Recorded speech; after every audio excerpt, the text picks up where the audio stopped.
Health insurance നിങ്ങൾ എടുക്കുന്നുണ്ട്. പല ഹോസ്പിറ്റലുകൾക്കും ഹെൽത്ത് ഇൻഷുറൻസ് കാണുന്നുണ്ട് അല്ലെ?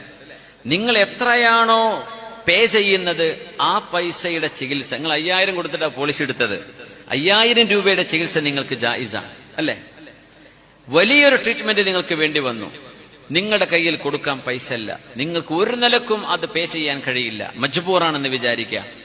ആ സമയത്ത് ഒരു മനുഷ്യൻ ഇല്ലാ മൗതുരിർത്തും, നിങ്ങൾക്ക് ഗതികേട് കൊണ്ട് കുടുങ്ങിപ്പോയാൽ നിങ്ങൾക്ക് പന്നിമാംസം തിന്നാം എന്ന് ഖുർആൻ പറഞ്ഞു. അതുപോലത്തെ ഒരവസ്ഥയിലാണെങ്കിൽ മാത്രമേ നമുക്ക് ആ പോളിസി കൊണ്ട് ഉപകാരം എടുക്കാൻ പറ്റുള്ളൂ. കാരണം അത് നമ്മുടെ പൈസയല്ല, ഒരുപാട് ആളുകളുടെ കാശാണ്. അതും ലോട്ടറിയൊക്കെ ഒരുപോലെയാണ്, അതല്ലെങ്കിൽ അതിന്റെ സമാനമാണ്. അത് പിന്നെ ബൈത്തുൽ മാലാണെന്നൊക്കെ പറഞ്ഞിട്ട് ഓരോരുത്തർ വെറുതെ പച്ച നുണ പറഞ്ഞ് വ്യാഖ്യാനിക്കുന്നുണ്ട്. അത് ബൈത്തുൽ മാലല്ല, ബൈത്തുൽ മാൽ വേറെയാണ്. അതുകൊണ്ട് ശ്രദ്ധിക്കുക. നമുക്ക് ആ പോളിസിയുടെ എമൗണ്ട് എത്രയാണോ അത് നിങ്ങളുടെ ഹക്കാണ്. അതിലേറെ വരുന്നത് നിങ്ങളെ കൊണ്ട് പേ ചെയ്യാൻ പറ്റും, നിങ്ങൾ പേ ചെയ്തേ പറ്റൂ.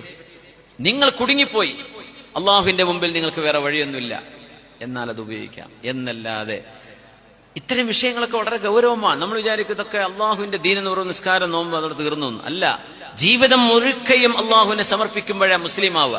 അള്ളാഹുക്ക് സമർപ്പിച്ചു എന്നല്ലേ പറയാ. അത് നിങ്ങളുടെ ഫൈനാൻസിലും നിങ്ങളുടെ ഇക്കണോമിയിലും നിങ്ങളുടെ വീട്ടിലും നിങ്ങളുടെ ഹോം അഫയേഴ്സിലും നിങ്ങളുടെ സോഷ്യൽ അഫയേഴ്സിലും ഒക്കെ അള്ളാഹുവിന്റെ ഇടപെടലുണ്ട്. അത് നിങ്ങൾ ശ്രദ്ധിക്കണം. അള്ളാഹു തൗഫീഖ് ചെയ്യട്ടെ. പടച്ചതമ്പുരാൻ പറഞ്ഞ പോലെ ജീവിക്കാൻ അള്ളാഹു അനുഗ്രഹിക്കട്ടെ.